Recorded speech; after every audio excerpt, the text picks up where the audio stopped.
Check, check, check, check, check. Check, check, check, check. Let me know if you can hear me.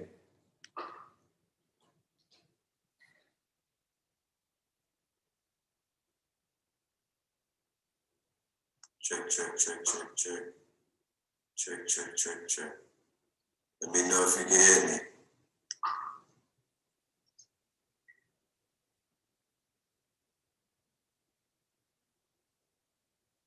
Check, check, check, check, check. Check, check, check, check. Let me know if you can hear me. Okay.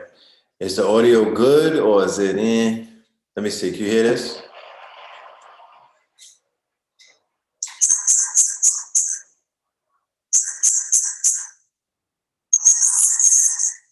Okay. Is the audio good or is it in? Let me see. Can you hear this?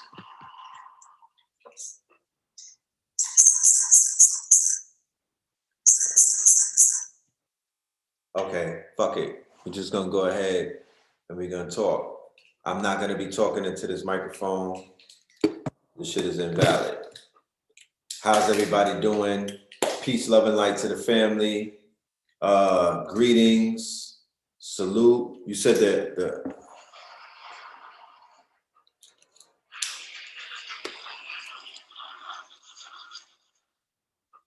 yeah, I don't even know if I need this. We're just gonna go raw diggity with it.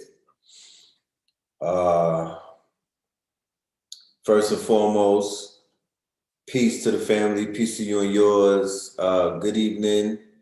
Salute to everybody. You know what I'm talking about? Salute to everybody in the building. Before we begin, we're gonna do a roll call. So let's do a roll call. Let's see who's in the building. You know what I'm talking about? Ow.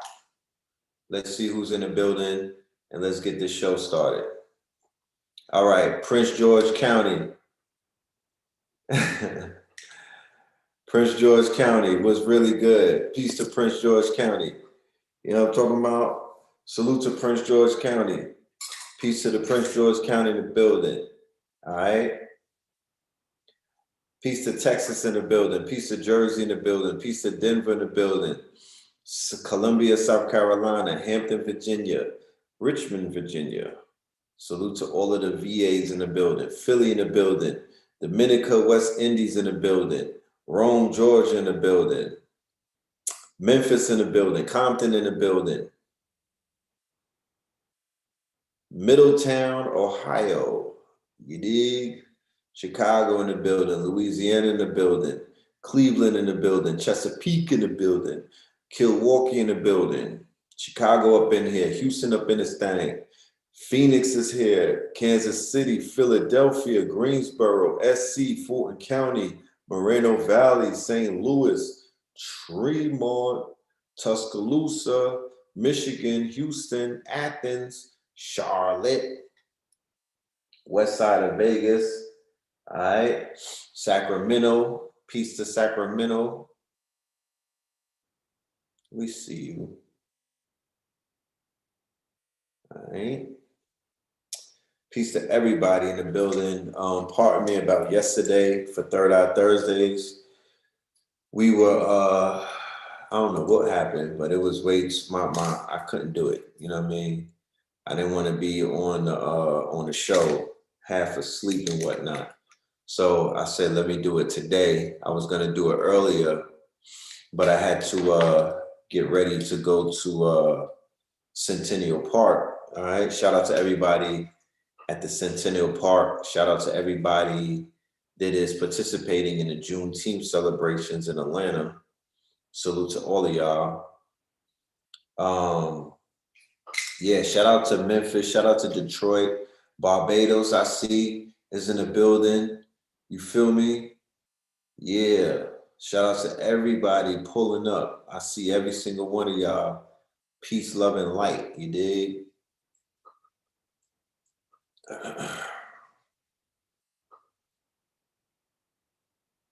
Shout out to Oakland. Didn't y'all niggas win a chip last night? You know what I'm talking about? Shout out to Toronto, T-Dot. Yeah, y'all need to apologize for that Drake album. How about that? Who's gonna be the first one? Who's gonna tell him? 718. Salute to 718, all right? It's a Friday. It's 11 o'clock where I'm at. You know, it's the beginning of a beautiful weekend, or what they call a strong end. And is it a 4-day holiday for everybody that's working and whatnot? You got Juneteenth off. You could barbecue your tofu and you know, get on your Black Power shit for one day. Shout out to Phoenix. Shout out to Phoenix. Salute to Phoenix in the building. I see you. What up, though? Shout out to Detroit. Whenever they say what up, though, nigga, that's Detroit. I'm just giving y'all a heads up and whatnot.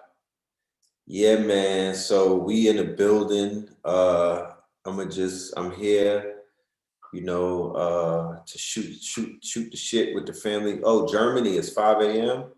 You a legend, Sage. You up at 5 a.m. tapping into the pillar.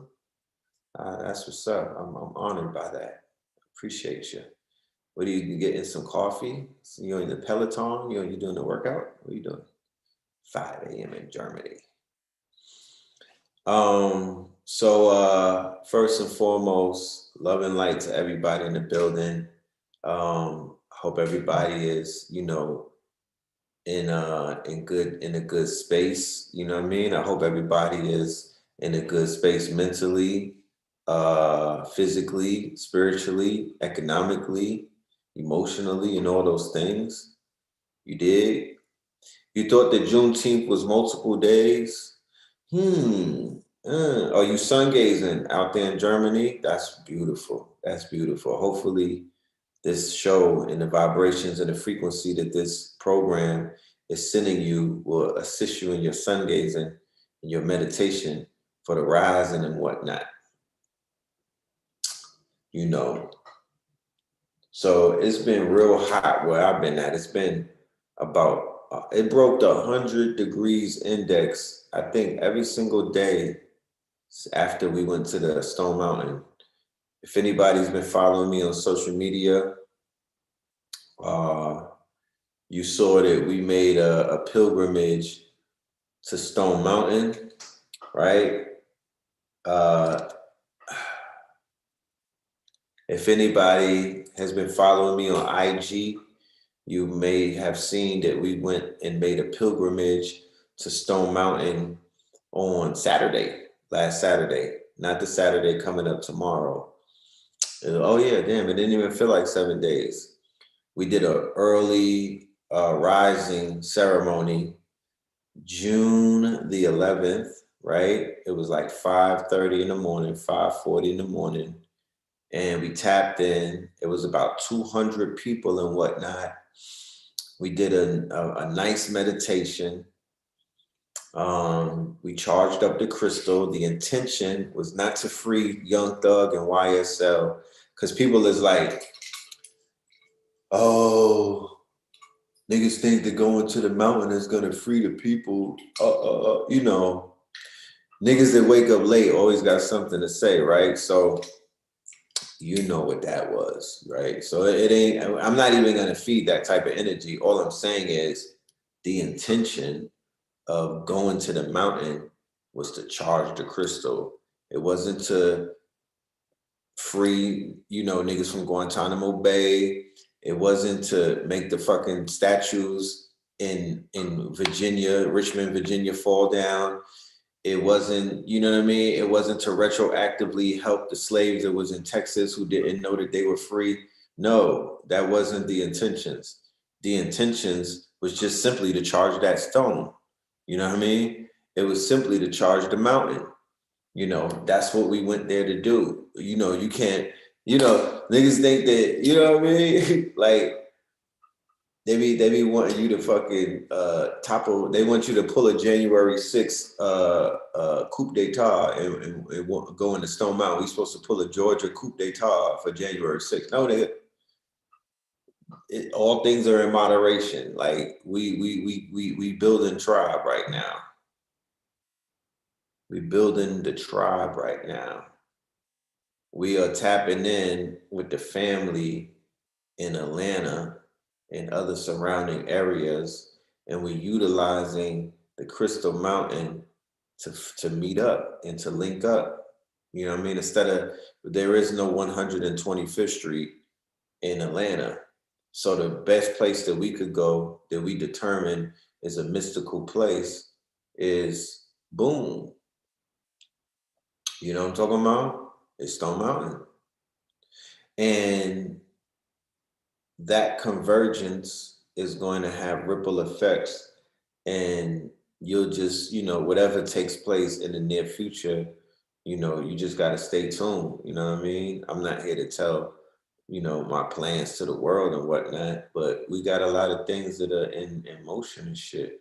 So Saturday was the daytime ritual, and then Tuesday, which was the strawberry full moon in Sagittarius. Shout out to all of my Sagittarius. We was like, we going to the mountain at night. You know what I'm talking? I never did that. I've been in Atlanta. I've been back and forth from Atlanta since 1997, and I never knew that you could go to Stone Mountain at night. You know what I'm talking about? You know how many dates I would have scheduled to go to the mountain, my nigga? You know what I'm talking about? I would have been rendezvousing on the top of the mountain a lot more if I knew about that. But they was like, yo, we going to do the meditation on Tuesday. I'm like, that's a little too, we just went on Saturday. Y'all niggas is like, my glutes need time to heal because there's this upward incline. The shit, if you ever been to Planet Fitness, it's a real life stair buster. You don't talk about it works on your glutes and your legs. You can't skip leg day if you're trying to be a Stone Mountain warrior. So I was like, shit, we going back too soon, my niggas. Like, what are we doing? Let this shit breathe. But one thing about timing is that, nigga, you don't have no calling. If it's going down the neck, timing is timing. And the timing was right because it was time to do a ritual or a ceremony for the Scorpio full moon. And when I did the research on not the Scorpio, I'm sorry, the Sagittarius full moon. And when I did the research on the strawberry moon, I was like, oh, nah, I need to ritualize this shit. Like, I just can't be in the backyard of my house, I need to be with the tribe. And I'm so glad that I decided to do that because I'm gonna keep it 1,000 with you. The Tuesday ceremony was more lit than the one on Saturday. I'll let that marinate. Being on that mountain at night with the fam, they had the drums. I was on some shrooms and whatnot. They had the trees burning. You know what I'm talking about? Nigga. That shit right there on the nighttime experience is different than the daytime experience because at night, I had my shoes off. I wouldn't have done that in the daytime. You know what I mean? Because my dogs ain't biting. Y'all know, I don't know if y'all know my story. I had dropped a floor model TV on my foot. So I'm kind of, I'm like mad I'm self-conscious about my toe. You know what I'm talking about? Niggas would start unfollowing me if they saw my toe. But I was like, at night, you're not worried about none of that dumb shit. You're not in your ego like that. It's pitch black up there. And, except for the little, people had their little lights and whatnot. The moon, the motherfucking moon turned into a sun and it illuminated the whole mountain, y'all. I promise you. It was a movie, like it was lit. The sisters started dancing.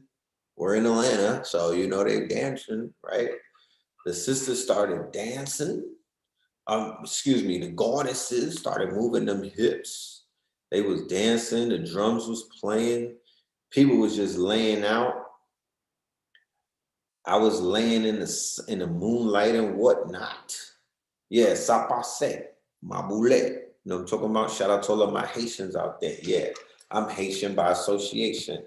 You know what I'm talking about? Yeah, I represent Port-au-Prince, my niggas. I'm a Z. You know what I'm talking about? I'm a Z. It's 11/11. To this day. 11:11. All right. To this day. To this day. Make you a wish and send it to heaven. Yeah.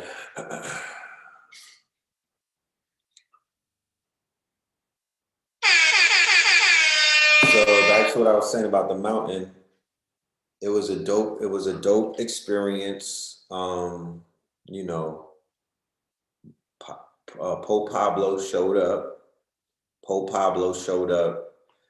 And we did a ceremony to honor, because it was 30 days to the day of the Buffalo massacre at Top Supermarket.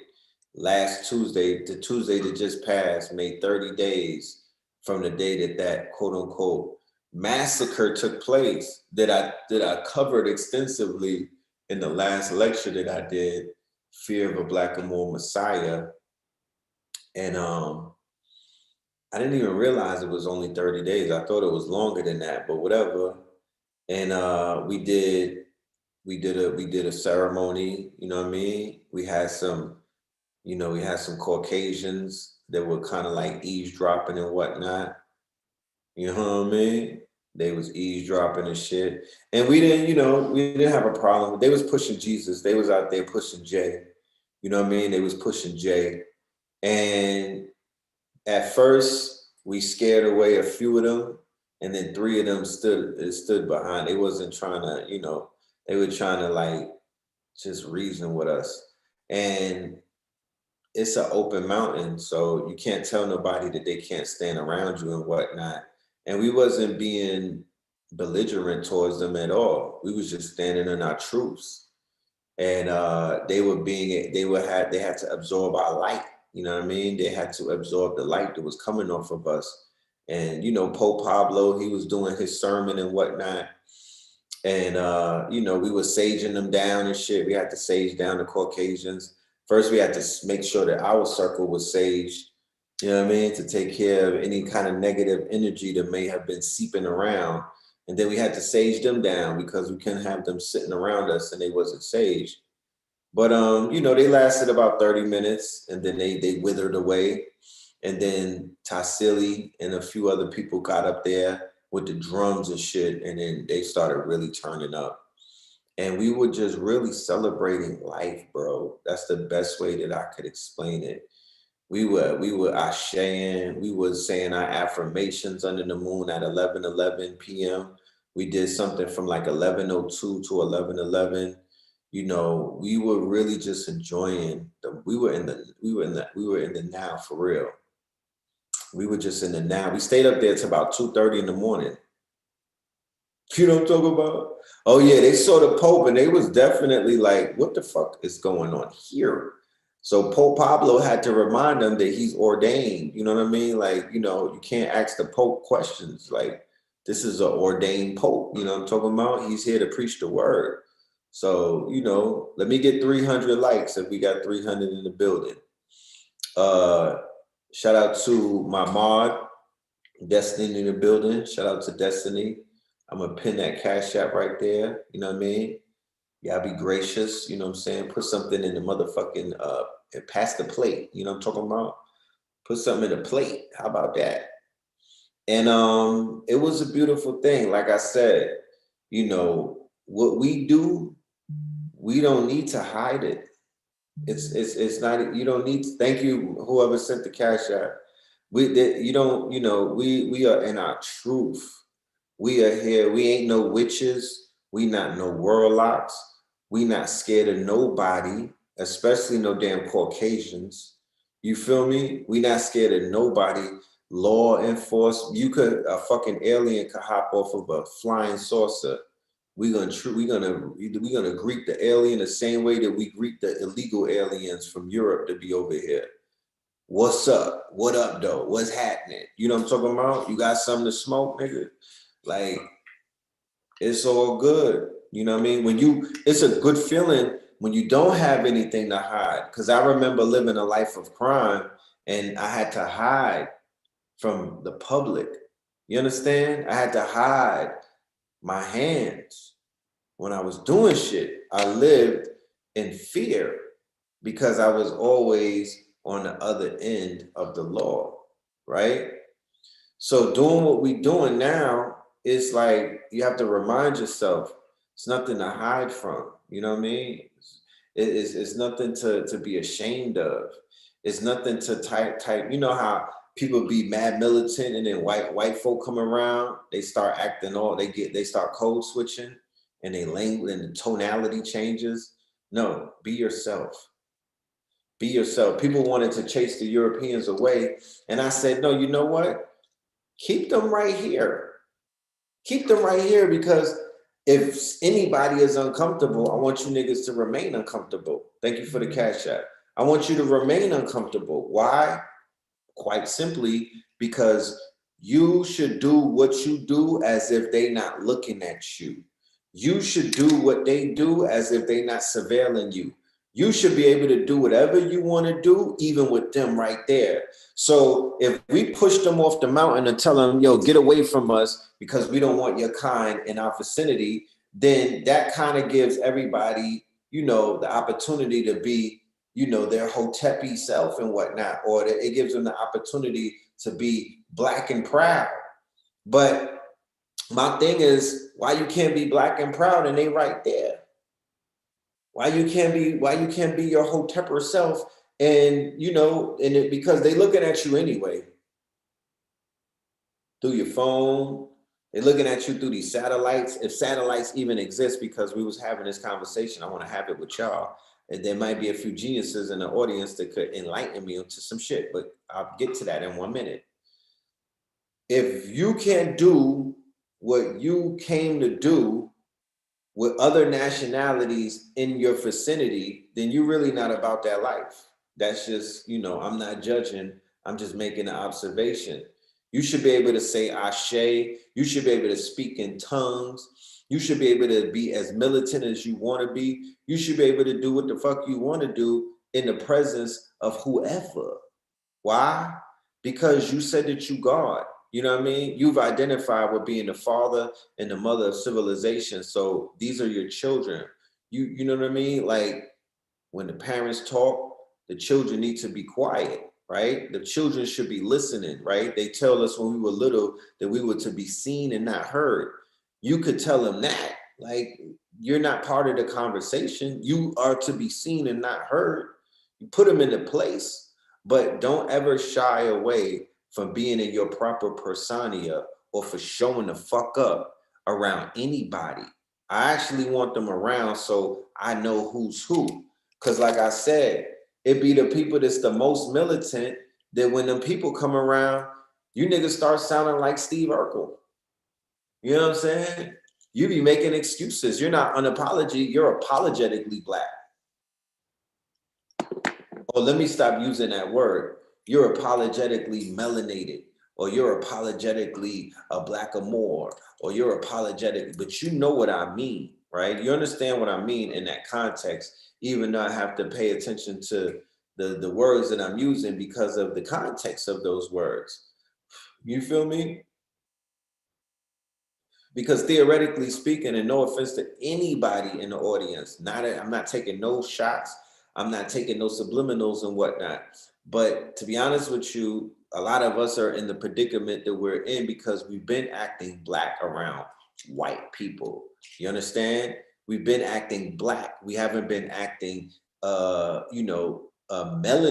We haven't been acting aboriginal or indigenous. We haven't been acting royal around these quote unquote Caucasoids or Caucasians or what you would call Nordics. You understand? Acting black is acting, the way that niggas act. And that's sometimes what that's what they feel comfortable to see if you niggas are gonna act black. Because when you start acting black, the one of the Beckys, they would have started twerking. The white boy would have probably ran over to one of the sisters and try to rub up on her and whatnot if we started acting black, if we started acting niggerish, if we started acting dead in the eyes of the law. And once again, I'm not taking any shots to anybody who's cloaked in their blackness and whatnot. I'm talking about the status. You know what I mean? I'm not talking about what you perceive as your skin color because your melanin is popping. I'm mostly referring to the status. And I don't have to be, you know, I could explain it like I'm talking to a group of, you know, 8-year-olds or, you know, high schoolers or whatnot if you want me to, but I really would not embarrass you or my audience because I know my audience is very wise and intelligent, and y'all don't really need me to explain shit like that. If you have any inclination of consciousness, you understand what the argument is about. You've run across a video or two where brothers and sisters have broken down why we are not colors, right? And how that's not going to get us far in this race and whatnot that we're in. Even the European is in error when they refer to themselves as white. They're not white. They're white in the eyes of the law. They identify as white as a political status, but they're not the white race. There's no such thing. That's part of the fiction. That's part of the quote unquote, yeah, crayons and whatnot. That's part of the fiction. That's why a lot of us have identity crises and we're dealing with a lot of internal issues and whatnot because we're identifying with a motherfucking crayon color. And we're more than that. We're more loyal, we're more royal than that. We have deeper roots. Calling yourself black is almost like one of those trees one of those plants that you get from fucking Kmart or Walmart with no roots and whatnot, and you just put it in the front yard into some dirt. You know what I mean? And it doesn't have any foundation. You know, don't, you know, referring to yourself as a crayon color is removing the foundations in your roots, my friends. You want to dig a little bit deeper, and I'm really, I like, as you could tell in the way that I'm talking and whatnot, I'm tiptoeing through the tulips when it comes to that subject because I'll be in the audience and I'm listening to how certain people talk down to people who call themselves crayon colors and whatnot. And I never want to come across like I'm talking down to my brothers and sisters based off of the fact that they may have an error in their identities because that's all we've been taught. I'm not gonna talk down to y'all, man. I'll let somebody else do that stupid shit. I'm just gonna have a conversation and hope that, you know, it makes that I'm reasoning with you right now. I'm using my logistic mind, and I just hope that shit makes a little bit of sense. I'm keeping it simple, stupid. You feel me? And I hope that it makes sense to a place where you're open and willing to learn more. If you're open and willing to learn more, God damn it, the teachers will appear. I'll load you up with some information to really help navigate you through this spell that we're under, where we're identifying with some shit that is not us. What should you call yourself? There's a lot of things that you should call yourself. I would identify whatever tribe my people come from, and I start calling myself that. Choctaw, you know, Choctaw, Arawak, you know, and it goes beyond that. Let's think about this, right? I was having this conversation the other day with my good brother Ampu about share. And I was like, how is it that the Europeans are just naming shit recently? Like, they like, yo, we went into the Amazon and found a new species of frogs.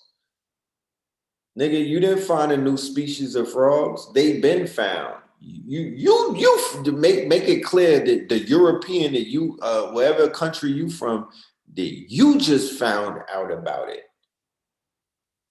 That don't got nothing to do with the people who already found that frog and gave it a name.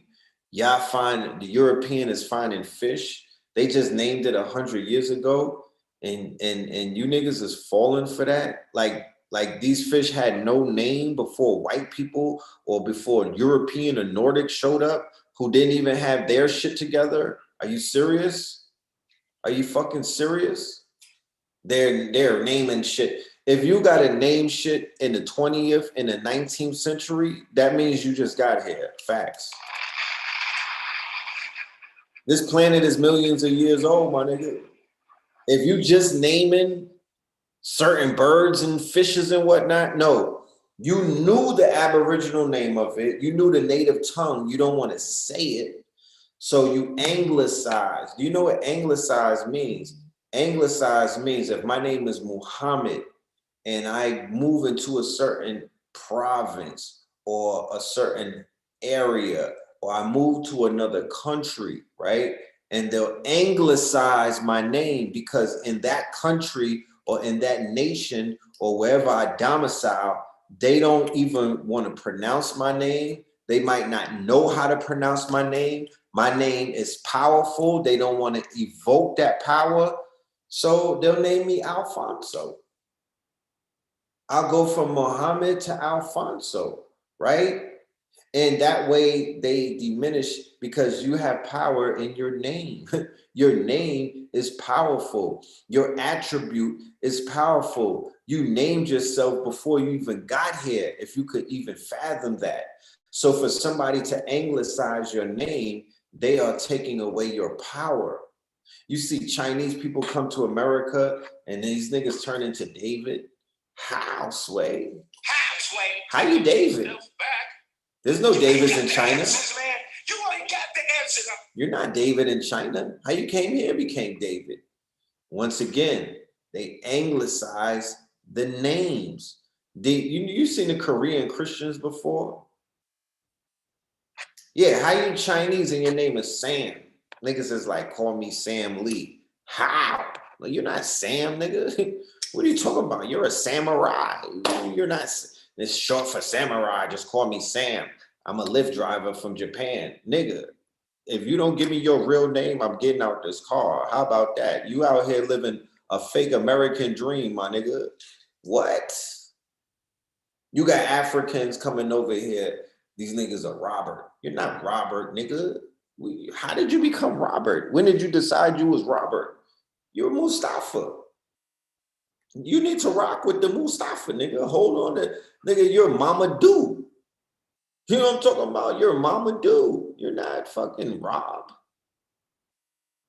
It's like these niggas turn on TV and start just taking names from the soap operas. Oh, I'm Chad.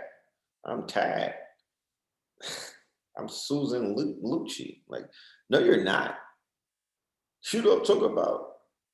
That's a downgrade. That's a downgrade. You come and get these weak, homogenized, anglicized names that have no oomph to them. This shit don't pack no punch. You didn't even call yourself Tyrone, nigga from Africa. You didn't even want to be Fruquan, nigga. You didn't even want to be Fruquan. You know what I'm talking about? Your name is Mama Do, and you turned it into to Chad. Like, move on, brother. You know what I'm talking about? Move on, my brother. And it starts there. Once you become anglicized in your name, then your whole energy changes. Then you start wearing them tight ass jeans and whatnot, and then you fair game. You know what I mean? That's how it happens. When in Rome, sooner or later you a Roman. Because what happens in America is something called assimilation. And when you assimilate, yeah, Bruce Lee. I don't know too many Bruces in China, my nigga. I don't know too many Bruces in China. He was looking at Bruce Banner and decided to become Bruce Lee. Son, you know what I'm saying? I don't know what the fuck is going on, but this is a part of assimilating into Americana, right? And when you assimilate into Americana, you lose your identity. Because theoretically speaking, you're assimilating into what? What the fuck is Americana? You know what I mean? It's a made-up culture in it of itself. It's really not a real culture. It's a conglomeration. It's a gumbo of conquered nations and cultures and whatnot. And it's mixed in with some mythology, some religiosity, and a whole bunch of dogma. It's not even real, fam. You'd be better off standing on your fucking square and having these niggas pronounce your name correctly. Just correct them when they say Mustafa the wrong way. You know what I'm saying? Bruce Lee was half German. God damn it. It's crazy. You learn something every fucking day. I had no idea this nigga was a German. I'm gonna have to look that up. You know?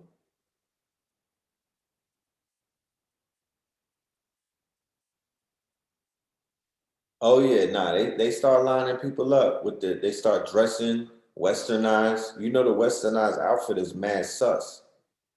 Niggas start wearing penny loafers with no socks, with the fucking high water Lee denims and whatnot. You know, when I was doing the research for The Fear of a Blackamoor Messiah, which, to be honest with you, like, y'all don't be realizing how deep I be going when I do these lectures for y'all. You know what I mean? It's like, when I go and do a lecture like Fear of a Blackamoor Messiah, I gotta take a break afterwards. I have to decompress because it's like it's not really mentally healthy to go deep diving and go into, like, you know, the type of waters that I swim in order to bring these fishes back to feed the people, because it's a lot of dark energy involved in those in these stories that I'm researching. It'd be a lot, bro. It'd be a lot. You know what I'm saying? It really does. So when I was doing a deep dive on the Confederacy, and I was doing, you know, all of the Robert Lee, what's his name, Jefferson Davis. These are all the Confederate war generals and the traitors and whatnot. And I came to the conclusion that when back in the days we was wearing Lee jeans, right? Because if anybody was a fan of the TV show The Dukes of Hazzard, right? The car that they were using, remember the Dukes of Hazzard with Roscoe Biko Train and Boss Hogg and all of them? You young people don't know shit that I'm talking about. Even though they rebooted that and made a horrible fucking movie, the original Dukes of Hazzard was the shit. You know what I'm talking about? With Daisy Dukes. You know what I'm talking about? You young niggas don't know it. You millennials, y'all don't know about that. But Lee jeans that niggas used to wear back in the days was, I think, the Lee patch. Remember, they used to rip the Lee patch off the back of the jeans. Once again, that's for my old heads. That's for the 80s babies and the 70s babies. But they used to have us wearing these jeans in New York called Lee jeans, like Levi's, but they had the Lee jeans. Nigga, that's after Robert Lee. Them was made after that. I highly suspected that we was wearing Lee jeans, and the Lee and Lee jeans was paying homage to fucking General Lee, Robert E. Lee. The same way that General Lee, right, the car with the Confederate flag on the roof, go and Google it. They had us watching that on TV. Right? Roscoe Biko Train. That was my dude right there. Roscoe Biko Train. And Boss Hogg and shit. But these niggas, the fucking stars of the show was driving a fucking Confederate muscle car named the fucking Robert E. Lee. You know what I'm talking about? The name of the car was called General Lee. Yeah, you could get jacked for your patch. Remember, they was stealing Lee. They was taking your Lee patch off your jeans. If you was a herb, you was getting sun for your Lee patch. Real talk. But that was general. That was the Lee jeans were named after Robert E. Lee. In the car, I was like 8 years old, 9, 10. My father was like, I'm not buying you that shit, because he knew. He was aware. It was like, he didn't even like us watching that shit, but we watched it. You know what I'm talking about? Yeah, that's where you get Daisy Duke shorts from. from the character Daisy Duke. She was a MILF that niggas wanted to hit. You know what I'm talking about? Real talk. My father was like, I'm not buying you that car. And I think I got my aunt to buy it for us. You know what I mean? I think I got my aunt to buy it. But we had the fucking KKK Confederate General Lee car in the crib, not realizing what we was out here doing. Yeah, it was the original Dodge Chargers. You know? Yeehaw. They had us on, you know what I mean? Going back to what I said on, I did an interview for High Level Conversations with 19 Keys this week. You know what I mean? You know, I had to follow up for what Blue Pill went up there and did. He went up there and caught a body. You know, I told y'all before, I'm biased, but that was the best episode out of the whole series. You know what I'm talking about? That was the best episode. Blue Pill covered a lot of topic, bro. That nigga was going crazy. You know what I'm saying? He was hitting a lot of 3-pointers. Billy Carson got a dope interview. I'm not gonna take nothing away from Billy Carson's interview. I think they already at 2 million, but Blue's shit was fire.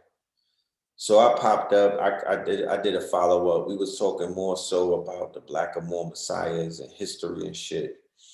And I brought up the fantasy industry, you know, in that interview a lot. I talked about the fantasy industry, and I was explaining that the fantasy industry really, you know, when you think about it, they you know, the media, we talk about media, but we don't put media in a proper context.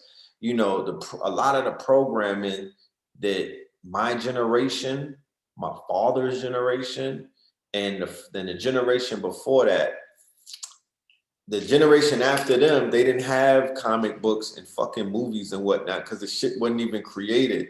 So it was really like the baby boomers and whatnot, and then the generations that come after them. They was the ones that were basically put underneath these spells. The spells were thicker because of the fantasy industry, the induction of the fantasy industry.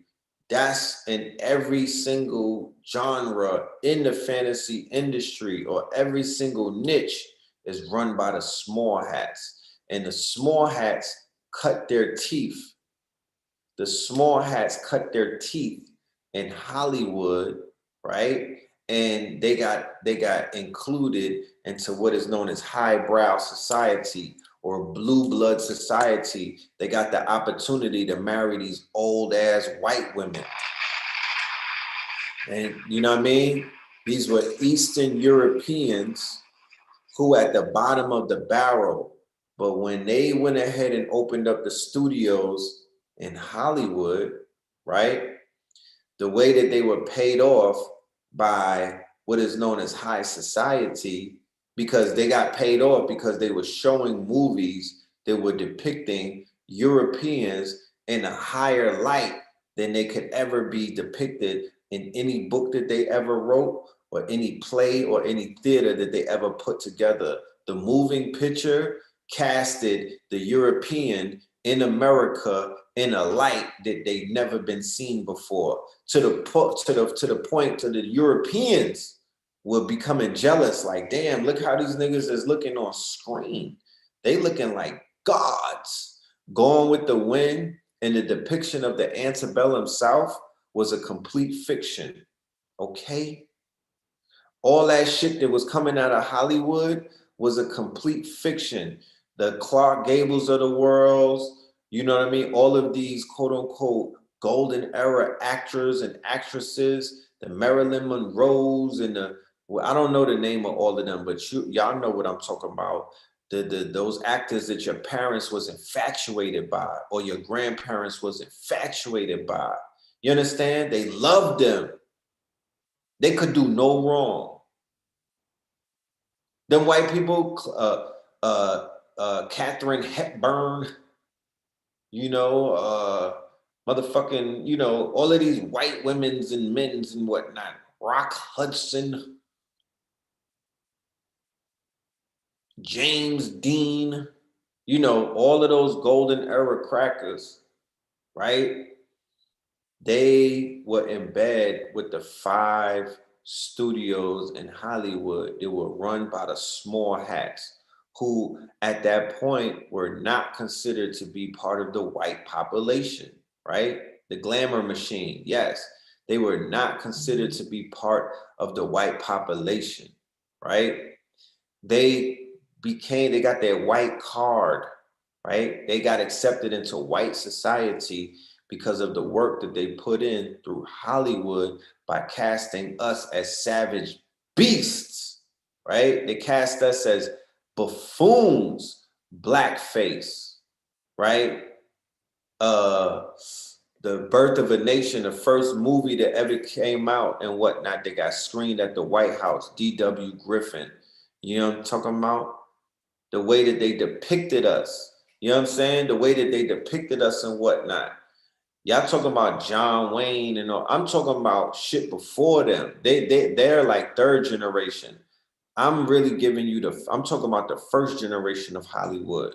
The first generation, right? Whoever the fuck was in Gone in the Wind, them niggas. Because Marlon Brando and all of them, they the help. They not really golden era Hollywood. That's the help. That's the children of the children. I'm talking about the OGs, the triple OGs of this shit. The beginning stages of how 1930s, 40s, 50s, them niggas. Yeah, Birth of a Nation came out in 1915, the first moving picture with sound, because you had Charlie Chaplin and all of them, but there was no sound and whatnot. This shit was almost considered to be like what Avatar was when it came out. That's how cutting edge the Birth of a Nation was in 1915 when it dropped.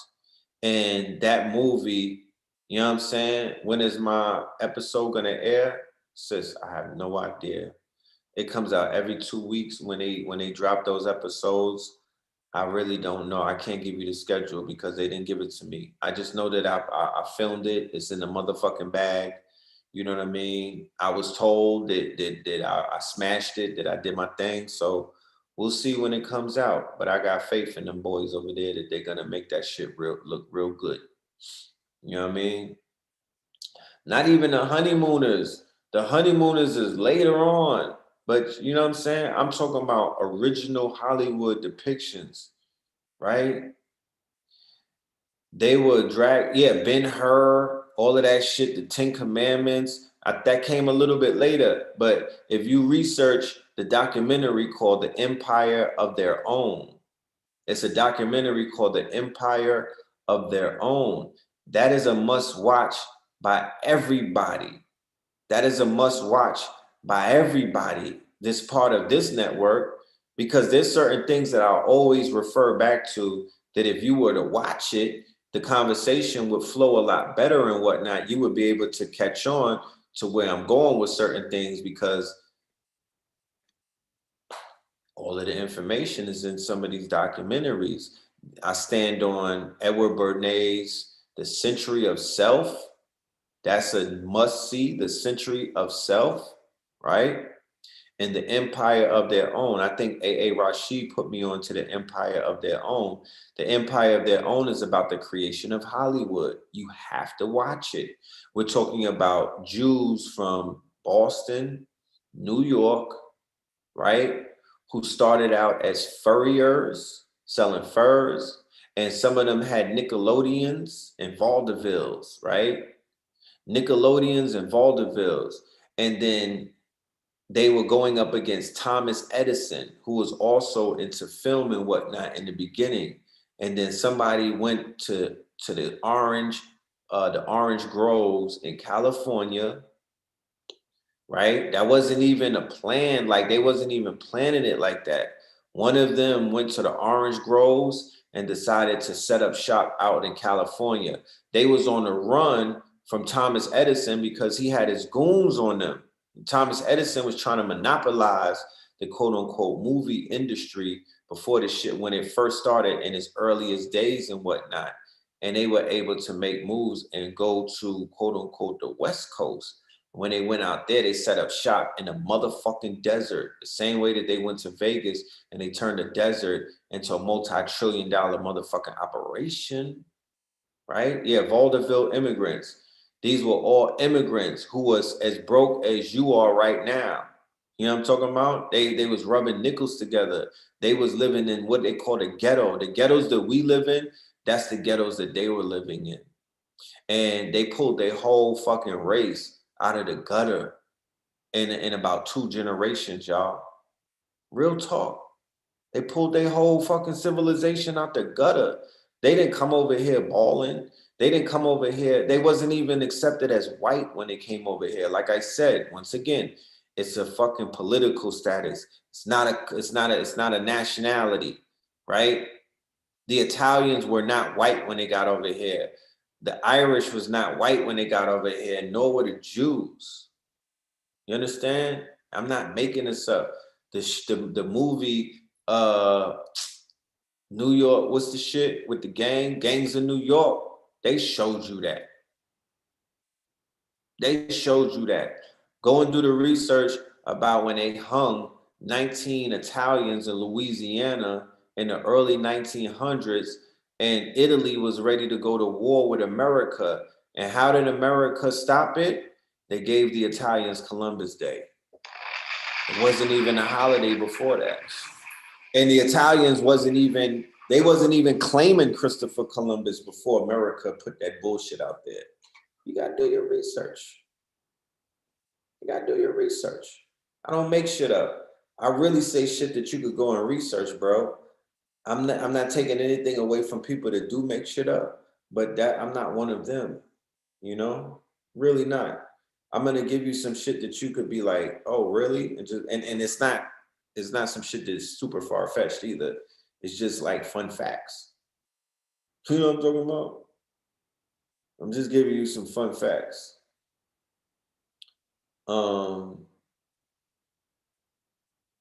And then those same people did what? I just talked about it. They anglicized their names. So there's a whole bunch of small hats in Hollywood with anglicized names. You would never know that their last name is Strauchenoffelberger. You know what I'm talking about? Yeah, Howard Hughes is old Hollywood. You would never know that their names was Schwarzenegger. He was brave enough to keep his original name. They switch it up to, they don't keep their names. They anglicize their names. I'm talking about the whole first generation of Hollywood.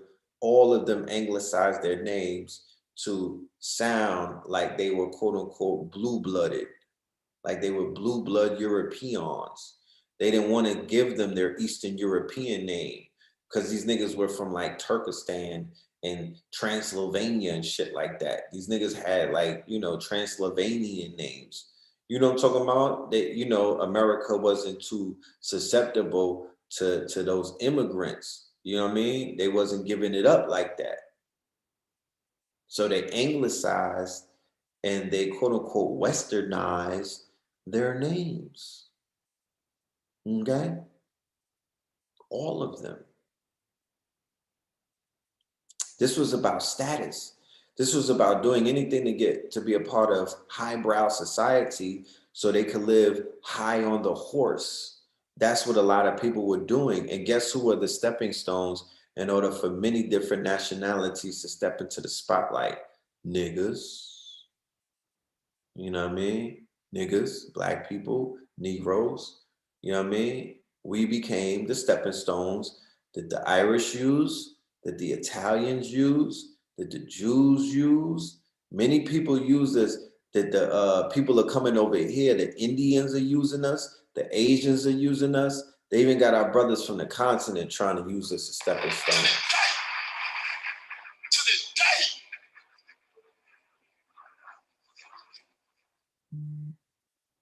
It's bigger than slave names and shit like that. There's some other things going on.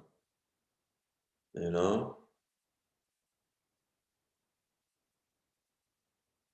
So the only immigrants that will ever welcome here was the German Nazis. They brought in Operation Paperclip. They welcomed a whole bunch of Nazis after the World War. Yeah, with open arms. They're scientists, they're eugenicists, some of their soldiers and whatnot. Oh, they absorbed them into into the American westernized culture immediately. They brought them all the way in, you know?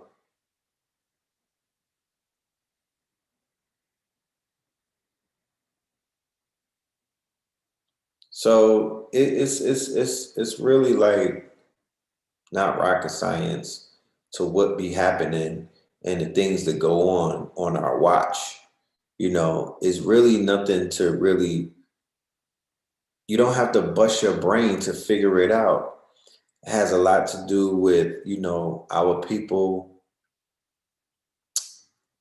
have been lied to on so many occasions. You know, one lie starts another lie, starts another lie, starts another lie. It's just lies on top of lies on top of lies on top of lies on top of lies. And like I said in the interview on high level, what you perceive, you believe. So the fantasy industry, right? We did all of that to talk about the fantasy industry. But Red Pill, aren't you from the Caribbean? Nigga, I wasn't born in no fucking Caribbean. And the Caribbean, if you really want to know, is the Americas. Where you from? You know what I'm saying? Because I'm from America. The Caribbeans are the Americas. But I was born in the Bronx, if you really want to know, my nigga. And my mama was born in America in the motherfucking Harlem. So I don't know. Like, why'd you ride in the Caribbean so much? Don't come over here with that fuckboy shit, because I will definitely wash you up right now, Mr. Peanut King. I don't do that. We don't play those games over here. We don't play that fake ass, oh, ain't you from, nigga, where you from? Yeah, you from Baltimore. Where your mama from? But the fantasy industry, to get back to what I was saying, is the quote unquote Hollywood apparatus, but the fantasy industry is also the cartoons that we grew up watching. The fantasy industry is the comic books that we was reading. The fantasy industry is the quote unquote books that we were reading in school. The fantasy industry is the all of these things, the toys that we were playing with, the comics that we was reading, and then it turned into the video games that we were playing, and then it turned into the movies that we were watching, and then it turned into the TV series that we was checking out. All of these things are part of the fantasy industry. And inside of the fantasy industry, all of these industries are run by the small hats. And inside of all of these industries, what did they give us? They gave us the European as God. They gave us the European bigger than life. They gave us the European as 100 feet tall, and we was little niggas. They gave us the European as Spider-Man, Superman, Batman, superheroes, godlike beings and whatnot. You understand? And what did they do? They took some of our quote unquote heroes, they took some of our deities like Shango with the lightning, and they gave you Thor and whatnot. They took Martin Luther King and Malcolm X, and they gave you Professor X and Magneto. That wasn't they didn't look out for us. Stan Lee wasn't looking out. He was plagiarizing our motherfucking algorithm and our energy and whatnot. And he was putting black men in whiteface. Why is that celebrated? Why he couldn't just make him a black man, two black men? The fuck is wrong? I mean, what are you talking about? Niggas is excited. Yo, did you know that Professor X? I'm like, you celebrating that stupid shit?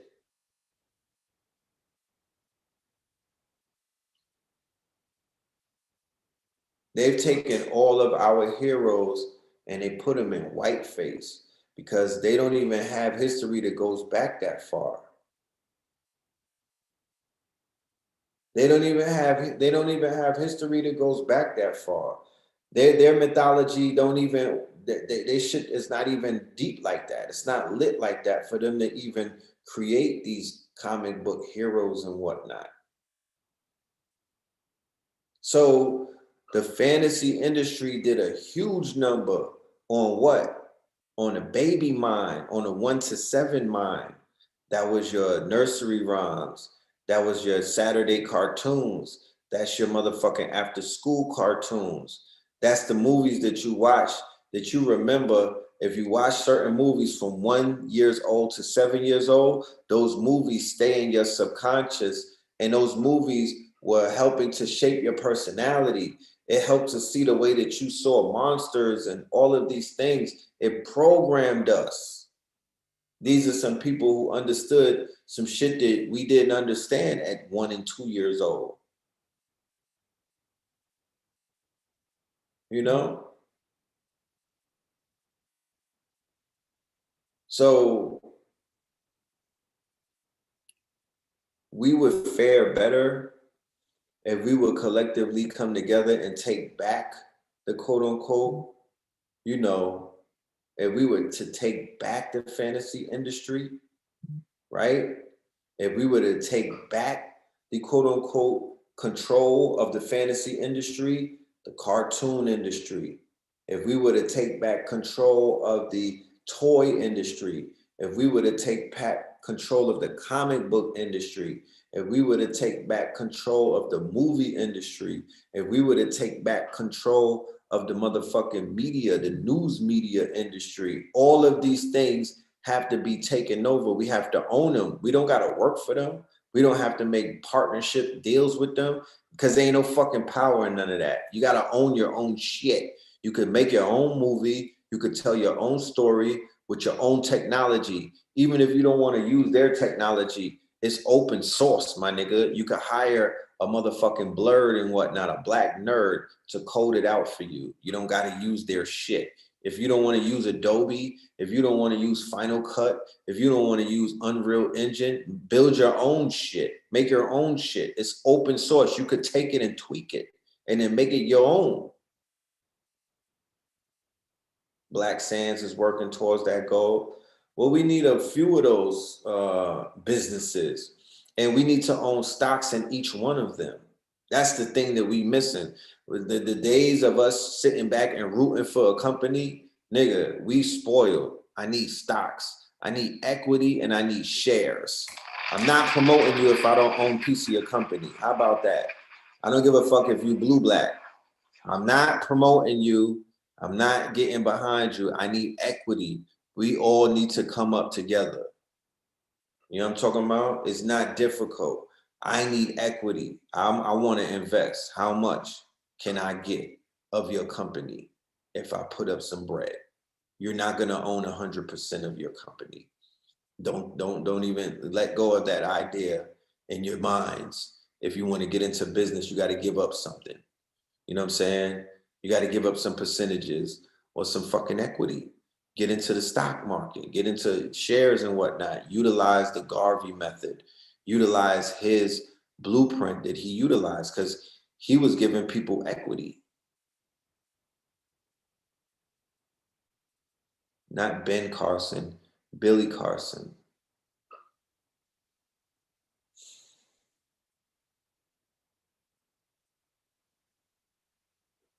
You know, Juneteenth equals ownership. I mean, theoretically, that's not what Juneteenth means, but you know, if that's what you have, that's how you see it. Yeah, Juneteenth ownership. If that's how you interpret it, then cool. But yeah, we need to own some shit. You know, I want to own the toy. I want a piece of that toy company, and I'll go buy the toys and I give them to my children. I want a piece of that video game company, and I'll go buy the video games and I'll build it. I'll give it to my children. I will have it as a commercial on my show. We just need equity. You know what I mean? I need a fucking cushion. I need a parachute, my niggas, because we've been promoting brands all of our lives. We've become brand ambassadors for people to treat us like nothing. They don't give us nothing back. You know what I mean? That's not how business works. I need a vested interest in your company because we're going to promote the shit out of it. You know what I mean? We're going to stand behind it and whatnot. And we're going to root for it and we're going to make it win. We're going to make it win, but we need ownership. You know, we do. And when that shit takes off, like how Marvel took off, you see how Marvel built itself up over 40 to 50 years, and then it went into the movie business, and then it became a behemoth and whatnot. I'm patient. I give a business about 30 years to get themselves into a $1 trillion cap. You know what I mean? But we gotta start moving, yo. We gotta start moving. Not billion, to be honest with you, billionaires not even in 20 years it's gonna be trillionaires. That billionaires is gonna be it's gonna be like millionaires. That shit is not gonna be a high status. How do you feel about you'll own nothing and be happy? That ain't that, yeah, that quote is not about me. You know what I'm talking about? That quote is not about me.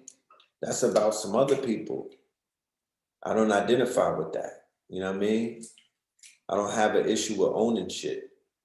It's just a way that you own things. You gotta own it, you know, through your trust, shit like that. You just can't own something outright. You gotta be able to really own it, you know what I mean? That's a whole nother conversation that I don't even think y'all might be even ready for. You know what I mean? I'm not sure. You know, I'm assuming, but I don't think this audience, are y'all ready for that conversation about trusts? Are y'all ready for that conversation about being private citizens? Are y'all ready for that conversation about, you know, forming a ministry and things of that nature? I'm just wondering because I won't know until I ask you. But are y'all ready for that level of conversation? Because if you are ready for that conversation, please let me know because I've been waiting for y'all to be ready so I could unleash that shit. You know what I mean? And bring some people around who could really, you know, level up this motherfucking network. Real talk. Because we are moving in that direction. Going into 2023 with this recession on the way and shit collapsing all around us, crypto is in the dead in the water right now, right? But what did I do? I just did a show, right? I told you to go and get gold, go and get precious metals. If anybody remember when I bought the brother from Brazil, did I not tell you to diversify your portfolio and put it in metals and put it in motherfucking precious metals? Give me some emojis, please.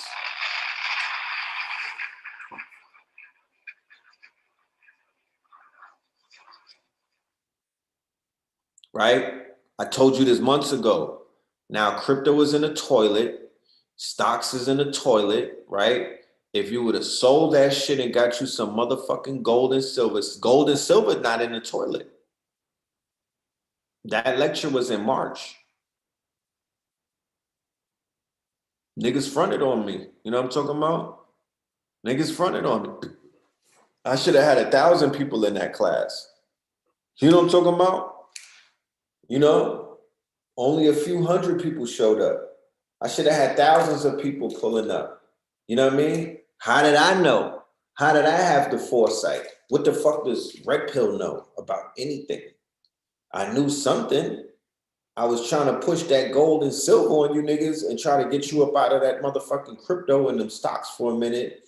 I didn't tell you to sell them all, right? I said the Garvey method is he was utilizing shares of his company. He was selling shares and whatnot. He was to the average working black man and woman. He raised a lot of fucking money. Yeah, so we started out giving you the precious metals conversation, how to diversify your portfolio. We didn't say sell everything. We said diversify your portfolio and do what?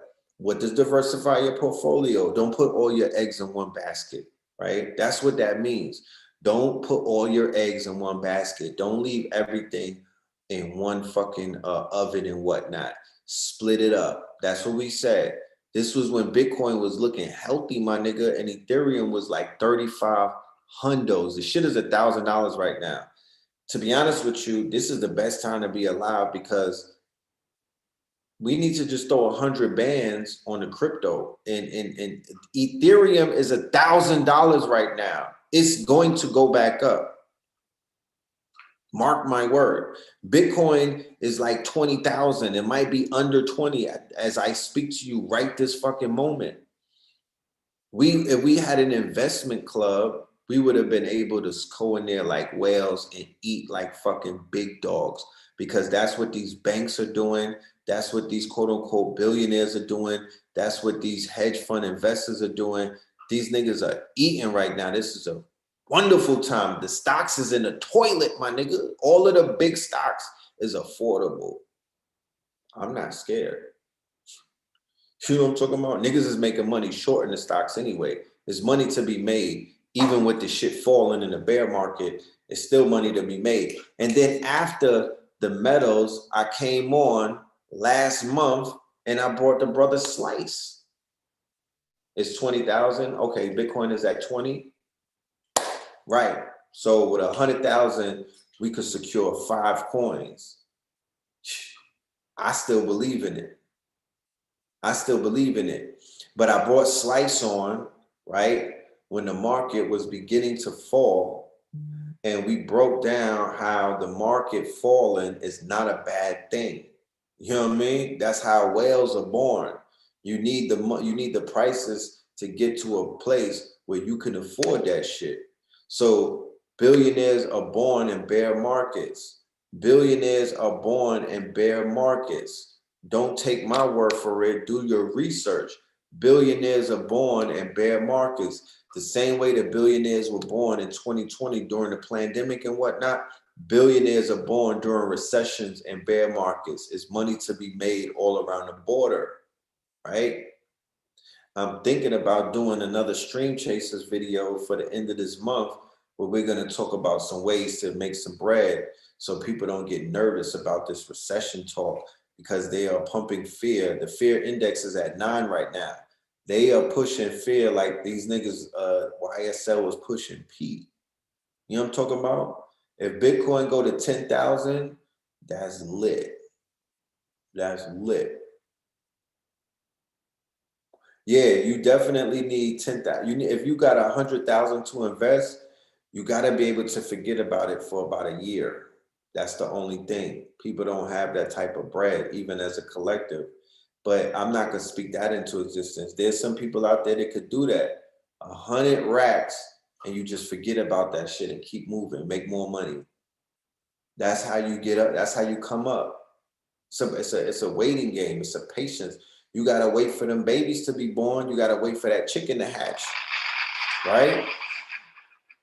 You gotta wait for them fucking flowers to grow in your garden. You gotta wait for the harvest. In real estate, you gotta wait until until certain things change before you sell that property. It's the same thing with this shit right here. I would just go and buy a digital real estate. I would get me some Ethereum and I would just get mad digital real estate right now if I were you. Fuck all them other coins. Get the metaverse coins, Mana, Sands, and go buy you some real estate property, right? Yeah, real estate is about to crash, but the digital real estate, it's going to maintain its price. It's going to maintain its value.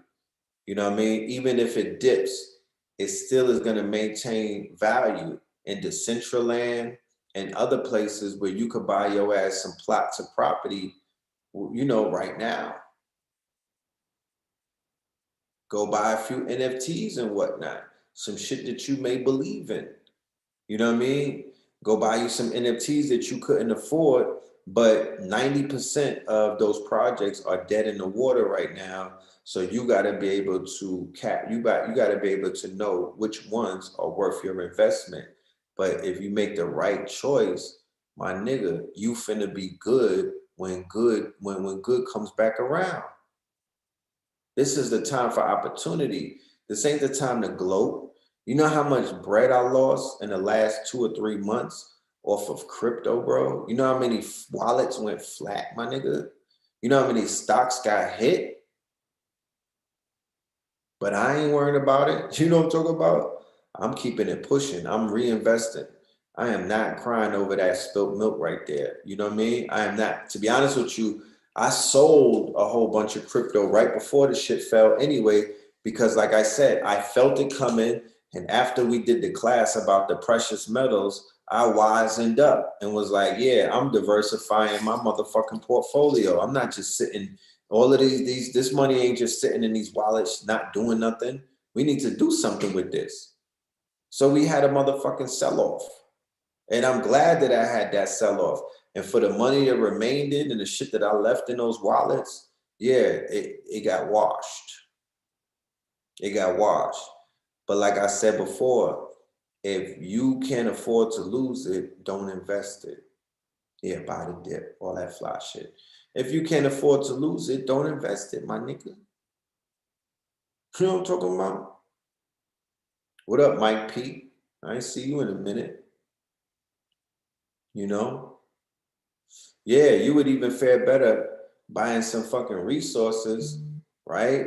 Like a machine that makes underwear and socks and t-shirts. You would fare better if you were to sell some of your coins and buy a factory at this level in the game. You would fare better if you were to sell some of your digital real estate and go and follow behind Hereafter Farms and some of the other brothers, but you got to sit down with them and have a heart to heart.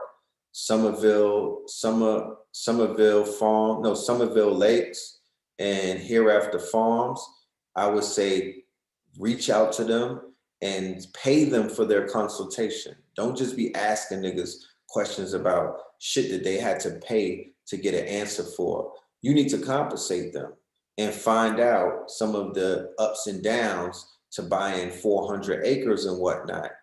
You sell that motherfucking crypto, or well, not now, because you know shit is it's a wrap for a minute. But I would say buy it while it's down, and when that shit shoots back up, which is gonna be in the next quarter and whatnot, or very soon, you know what I mean? But you know, they got, there's a fear going on about a recession. So if they telling people that a recession is coming and inflation is going crazy and the motherfucking interest rates is doing what they do, niggas is selling those coins that they've been sitting on. That's their backup money. They like, yo, I got bills to pay. I gotta pay this fucking Lamborghini fucking car note, my nigga. I'm out here stunting. I'm gonna go into my Trust wallet. I'm gonna go into my MetaMask and I'm finna sell some of these Doge coins, my nigga. I'm finna sell some of this Bitcoin. You know what I mean? Until this shit, I can't afford this shit to go to 10,000 and I bought it at 60. We need to do business without using their currency. Well, cool. From the looks of things, shit changes when you niggas put a white paper out.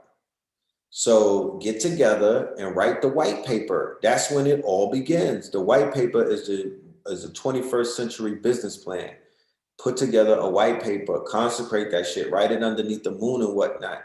You know, write that shit in period blood if need be. Whatever you need to do to bring some shit to life, write the white paper and let's get our own economy, because they wrote some shit on a piece of paper and it became real.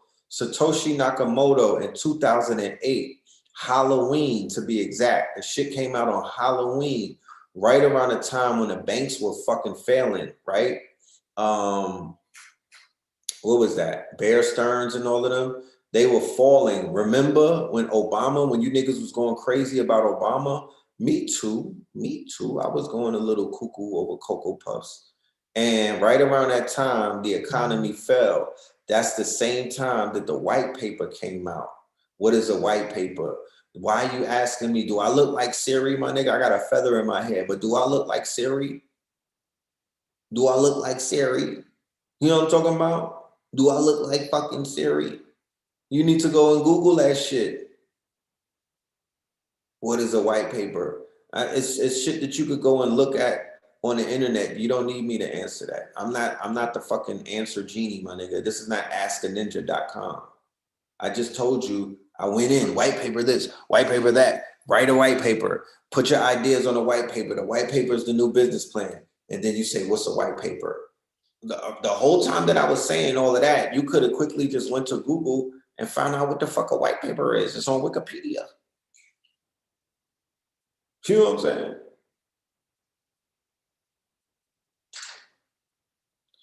Peanut King, you just bored with your life on a Saturday, nigga. You don't have nothing to do.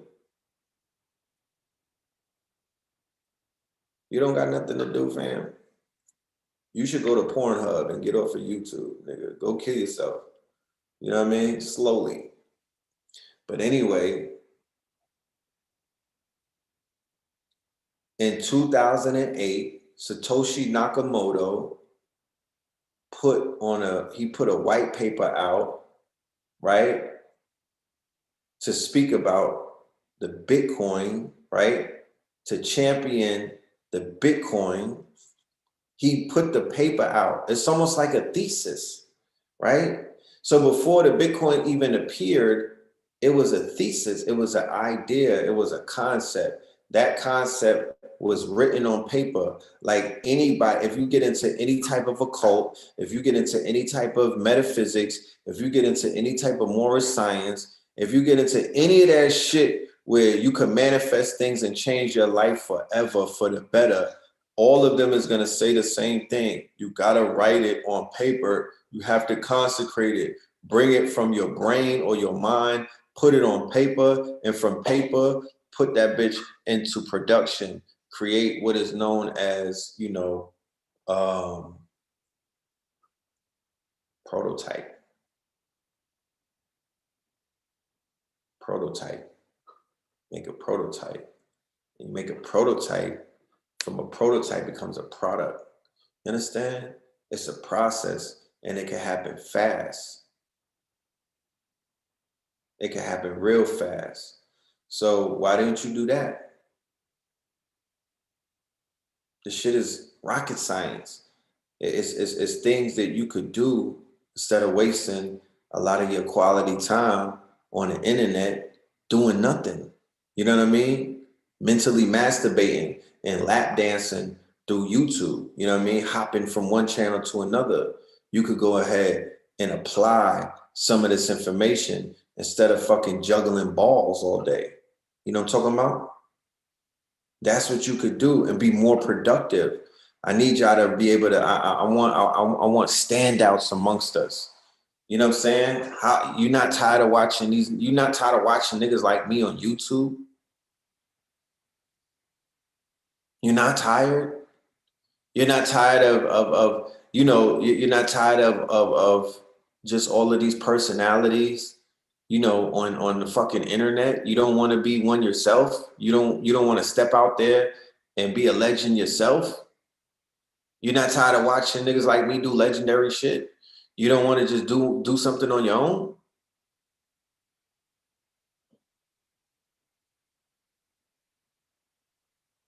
It's doable. It's very doable. I want to see a lot more people step up and become the fucking legends that they are, bro. I want your name to be written in stone. I want to be able to see you. And before you tell me your name, I know that shit. Based off of the fucking way that you out here killing these niggas, the work that you putting in. That's what I want to see. I saw Wall Street Trapper when I went to go do my interview. The nigga didn't have to tell me his name. I know his name because I see the work that he's. What up? I salute you. What up? He salute me. What up, Wall Street Trapper? I see you out there trapping, my nigga. You know what I'm talking about? He didn't sit around and he's not on the fucking watching all of these other niggas making moves. He went out there and started making this. He made his name known. So when people see him, you want to go where everybody knows your name. Doom, doom, doom. And they always glad you came. Doom, doom, doom. You want to be where people see trouble all over there. You want to go. And I'm not trying to discredit anybody that's out there doing their thing. Do you all day. I know that everybody is doing something. You understand? I know that everybody is doing something, but you know this game that we play. You know the stage that we on. You know the dance floor that we dancing on. Let's stop playing games. You know what this shit is. This is the big leagues, my nigga. This is the finals. This is the Splash Brothers, nigga. This is Boston versus Golden State, nigga. We out here on the big stage. You don't want to be on a little stage for long, forever. You know what I mean? It's time to get on the big stage because the stage ain't that crowded. There's room for a few more. Man, women, and child. We don't discriminate. If you bringing it, then we're gonna welcome you with open arms. This ain't back in the days. We not in Harlem no more, nigga. This ain't fucking YouTube from 2016, nigga. We're not here to argue. We not here to argue. We out here doing some real legendary shit collectively, whether people see it or not, whether behind the scenes, in front of the camera, the niggas is not running around beefing like that. No, you know what I'm talking about? We not doing no petty shit like that.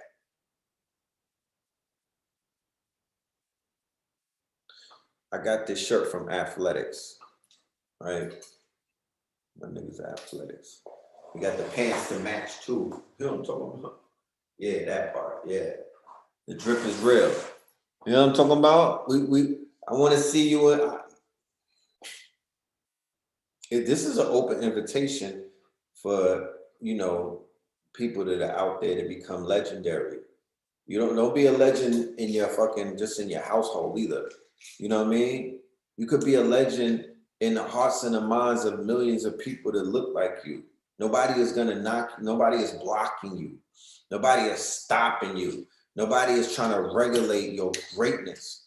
No, we're like, yo, I allow you to be great. I want you to be great around me. I want you to shine around me. I want you to talk your shit, my nigga. Just don't hate. Don't step in the way. Don't get in my way. Don't fucking sneak this. Don't try to be a fake competitor. Don't be a snake. That's the only thing we ask is trust. You know what I mean? But you deserve to be greater than who you are. I deserve to be greater, right? I'm on a, I look at myself and I'm like, yo, you could be greater than you are right now, bro. You know what I mean? Get your great on. You know what I'm saying? Everybody should be gassing each other up to be fucking great, bro. You know what I'm talking about? Everybody should be gassing each other up to be the better version of themselves. Everybody should be it's the same way that if we was in a gym and I was spotting you and whatnot, and I push you to push that shit an extra 3 times and whatnot. That's what we should be doing with each other if we claim that we got love for each other. Love is a fucking verb. It's an action. You just can't roll that shit off your tongue and whatnot and expect it just to stick to somebody. It's really an action. You gotta really live that shit and you gotta do it. We're not gonna move forward and upward at the rate that we need to move if more of us are afraid to get out here and to be great. You know what I'm saying? If more of us don't see ourselves beyond the limits that we place on ourselves and we get out here and we get our motherfucking wings and we fly. You cannot be afraid to fly right now.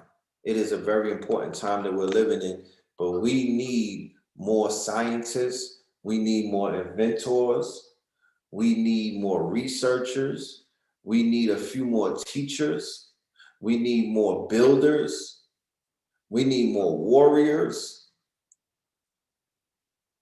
Shit, we need more prayer warriors. We need more women to pray for us. Who praying for us? We don't even got prayer warriors like the good Christians do. Where the fuck is our prayer warriors? I would love to have 20 women's around me every Sunday praying on me. And I'm talking about Pray. You know what I mean? Just having me prayed up. You know what I'm talking about? So more, because good things happen to those who wait. Good things happen, but we can have more great things happening. Because when I have to sit back and realize what my role is in society and the role that I play in the lives of many people, you know, I'm like, shit, y'all need to give me a fucking Grammy, a Oscar, and a Tony. The way that I'm doing this shit without no support, the way that I'm doing this with just a few of us, you know what I mean? And I got hundreds of people running up to me and telling me how I transform their lives. Keep going. I'm like, I'll keep going, but you got to keep supporting. Keep going. I don't have a problem with keep going. I'm running off of Tesla batteries, nigga. This is not gasoline. This is electric. I don't got a problem with keep going. I won't break down. You know what I mean? But you got to keep giving me that charge. I need to keep being supported because I'm really literally carrying millions of people on my motherfucking back. And one day I'm gonna get back pains. One day I'm eventually gonna get back pains. Because you can't carry your people, but for so long without your people helping you with your motherfucking back.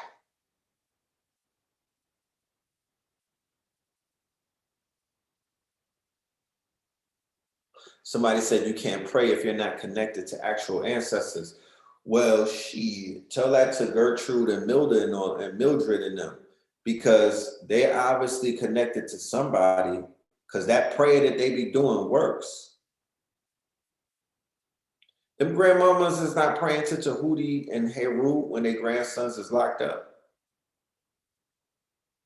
They not praying to Offset, my nigga. The prayer warriors is not praying to Kemet, my niggas.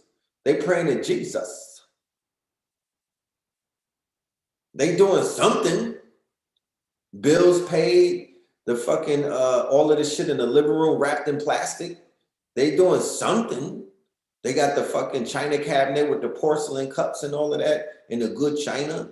You know what I mean? The wig stayed lit. They never had to reuse a wig, my nigga. They doing something. Yeah, mothers too. Grandmamas, mama, they learn it from each other.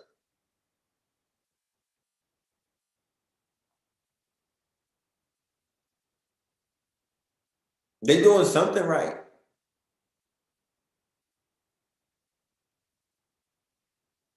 Yo, who got the flight hookups? I meant to ask y'all that. Who got the flight hookups?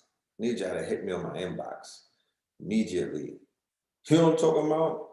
Whoever got the flight hookups, if there's a motherfucking stewardess watching this shit, you know what I mean? Or a pilot, my nigga, or somebody who got links to the flight hookups.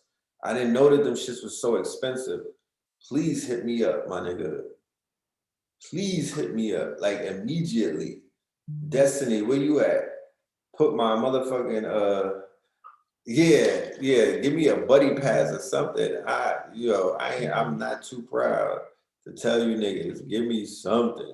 Cause I gotta, the prices is kind of steep, my niggas. I shit you not, the prices is kind of crazy. Father's Day is around the corner. You know what I mean? Father's Day is on Sunday and whatnot. You feel me? Shout out to all of the fathers out there doing what the fuck y'all been doing. You know what I mean? Yeah, let me go ahead and that's my email right there. Hit me on an email. You know what I mean? All of my Pluggingtons, the Mark125th at Gmail. Yeah, talk black to me. You know what I'm talking about? Yeah, talk black to me. Make it make sense. You know what I'm saying? Yeah, them prices is crazy. House, right? I remember during 2020, I was going to Miami for like $30. I was flying to Atlanta like $80. That shit was like cab money. It was like Uber money. This shit right here,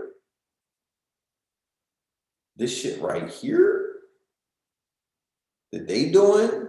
Oh, they really in their bag.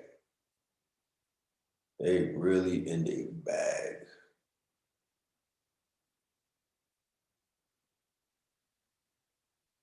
So yeah, we need prayer warriors that are connected.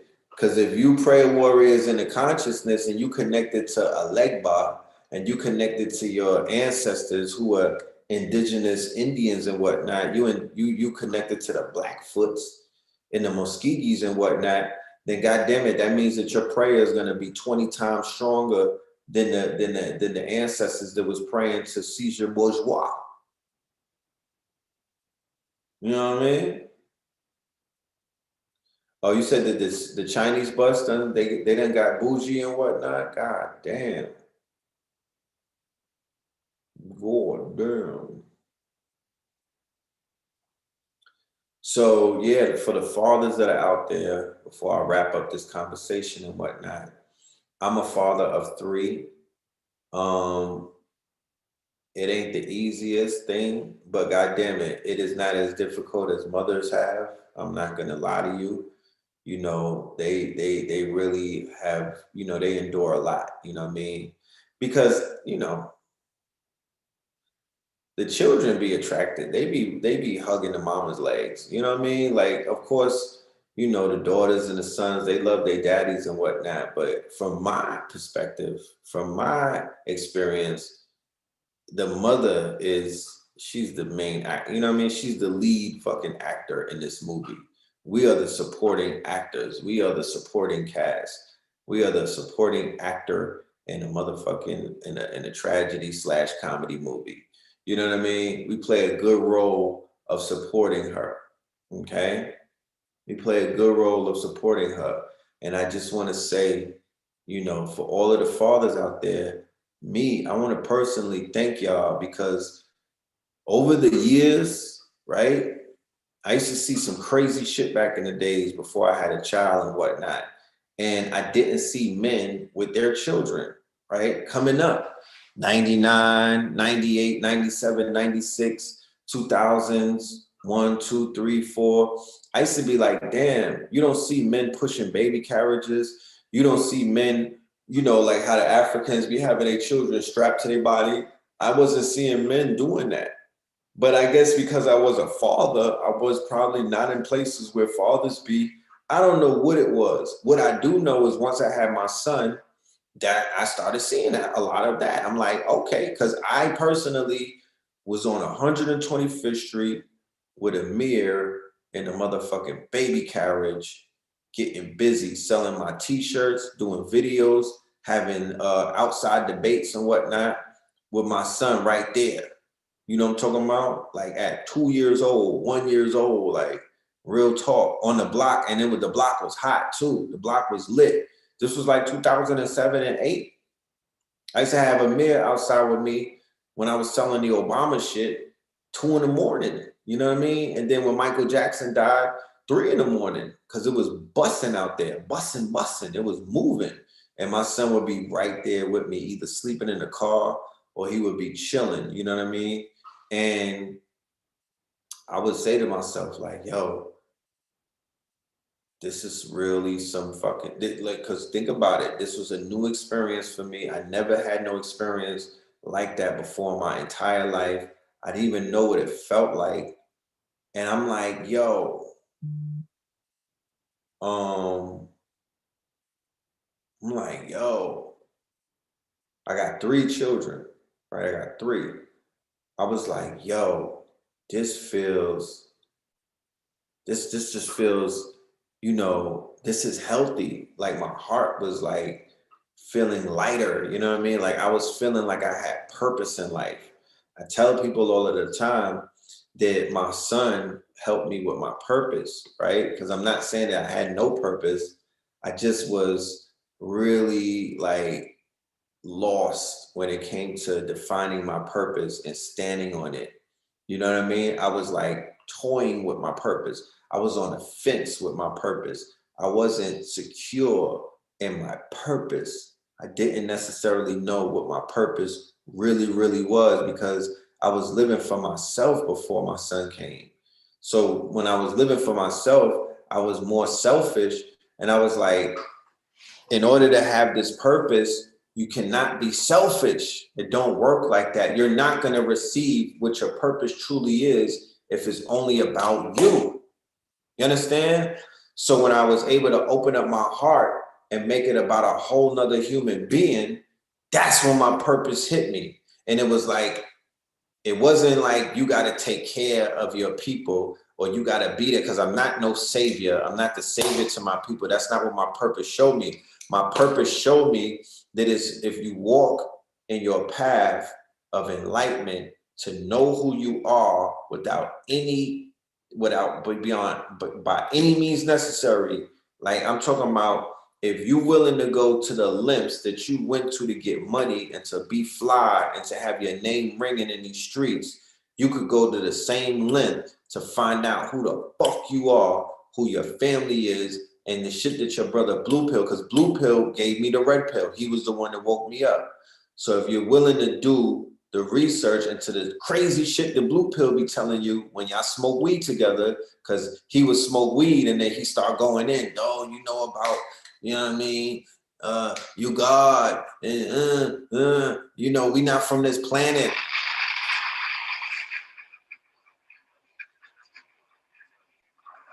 Like, fam, if you don't pass the blunt and stop with this shit, bro, you know what I'm talking about? Like, we really gonna fight, nigga. Like, I told you to stop doing this when I'm smoking.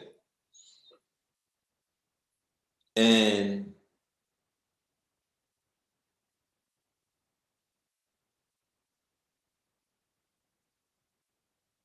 my son, like my newborn, he really helped me open up, you know, my heart to being selfless. You know what I'm saying? And I did that. And I ain't turned back ever since.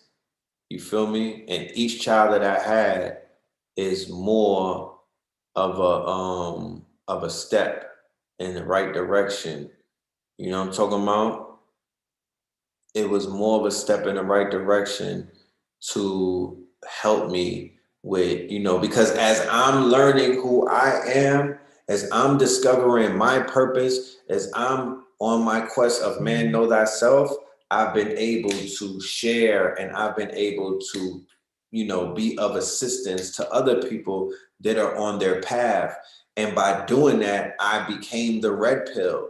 And by becoming the red pill, I'm like, yo, I'm waking people up and I'm giving them my purpose. I'm never going to turn my back on the people because my purpose is to wake the people up. So I don't care how perception wise people, oh, red, niggas walking up to me like, oh, yo, everywhere I go, I hear about red and blue pill. Oh, y'all niggas have got too big now.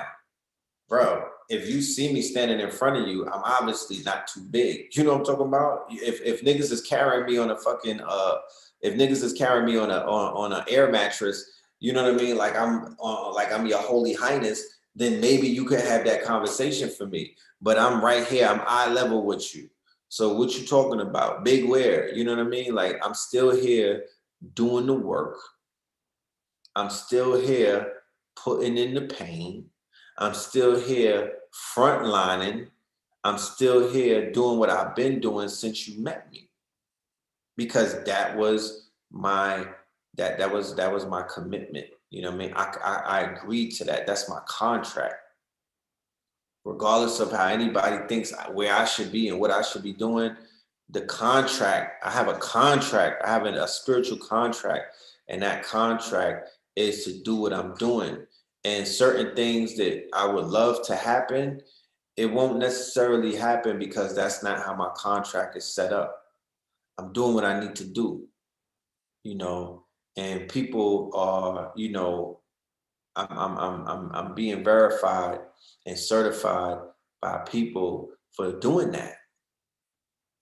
And that's the purpose of Red Pill, to wake the people up and also to bring in other people to wake the people up, right? To be non-biased, because if I was biased as a Moor, you would never see me bringing people into the fold that were into Black power, Pan-Africanism, all of these things. I would be like, I would have an aversion to them because that's how we supposed to be acting. Remember, niggas are supposed to be beefing and not being there with each other and whatnot. According to the fucking rule book of consciousness, you're supposed to be hating on the next man. Yeah, carrying me like Xerxes from 300.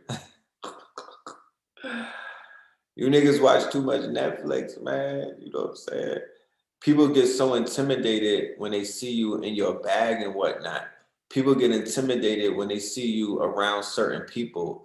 Like you're gonna shit on them or like you're gonna treat them like a little niggas or something. Like that's not what I do. That's not what I told people before. I was more popular in the streets than I am in this conscious shit. You know what I'm saying? Well, maybe not, but you know what I'm saying. I don't let that shit get to my head, bro. You know, I really don't. I do not. You know what I'm saying? Because I already know the falseness of what fame and all of that shit is about. I done seen it. I seen what it did to my peers. I don't want none of that. You know, I wish for none of that. Joyce, you sent me an email. Thank you. I'm gonna check it out when I'm done. You know, there's no power in that. There's no power in that. You know, I don't get nothing from that. So for all of the people throughout my journey that I've been able to assist in their transformation, because I haven't sat down with none of you niggas personally and walk you through this shit day by day. I'm not a coach. I'm not a life coach where you could just fly me in and I'm sitting at your bedside and whatnot, helping you. But I know that, you know, through these TV screens and through these phones, these black mirrors, you know, shit been working. You know what I mean? Because I get the reports every time I go outside and whatnot, especially when I go to these festivals. I was at a festival today in Atlanta, right? If you was on my IG, I was at the Juneteenth festival. That shit was lit. Ooh, that shit was lit. It wasn't really packed today, but the vendors, man, I might even upload the video to YouTube because I want y'all to see these vendors. I want y'all to do business with them. I want y'all to shop with them wholesale. I want y'all to open up your brick and mortars or your online stores and whatnot. I want y'all to boss up because the products are here. Their vendors are here.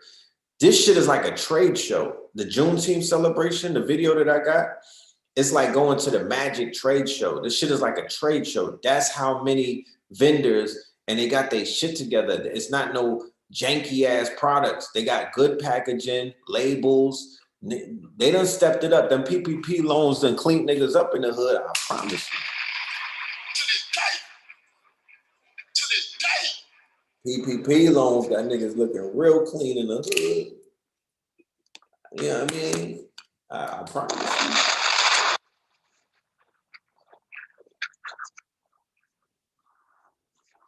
So, what would it take for anybody that's watching this, that's in a state, whether I don't care where you at, but what would it take for somebody that's watching this to say, "Yo, I'm gonna watch the video that the brother Red was talking about, and I'm gonna reach out to one of those quote unquote small businesses, and I'm gonna spend like 5,000 with them.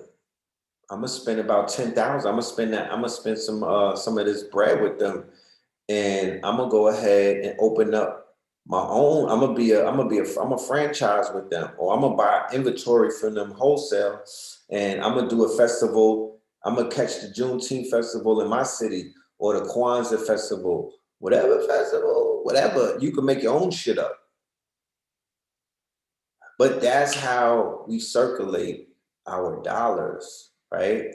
That's how we circulate our quote unquote value and whatnot. We have to be able to brand the brands. You see, I wear different brands to brand them, right? To my audience. So you like, oh, athletics is lit. Yeah, athletics is lit. Kings County, I got a brand, but I don't have an aversion to pushing other brands and whatnot because at the end of the day, it's enough room for all of us to eat, bro.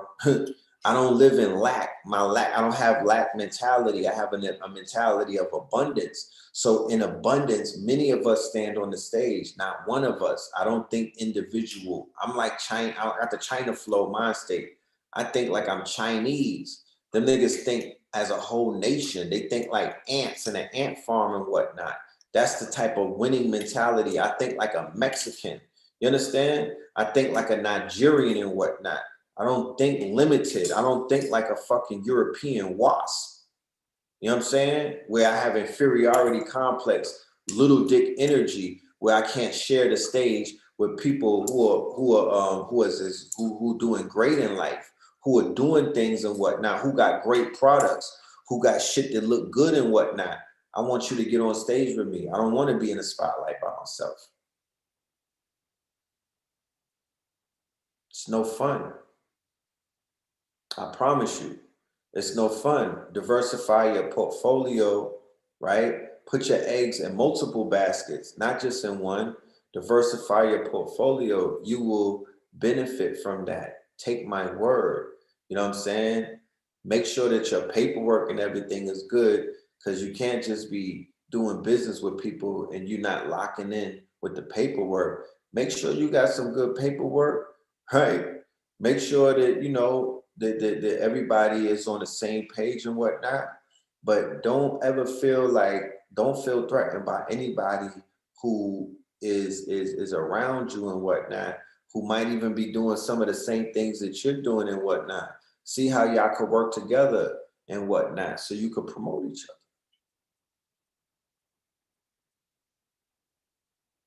Yeah, Kings County with a C in New York. Yeah, they I got K's on my shit. You know what I mean? Am I going to be at the International African Arts Festival? It's still in the air. I can't say yes or no. To be honest with you, it's still in the air.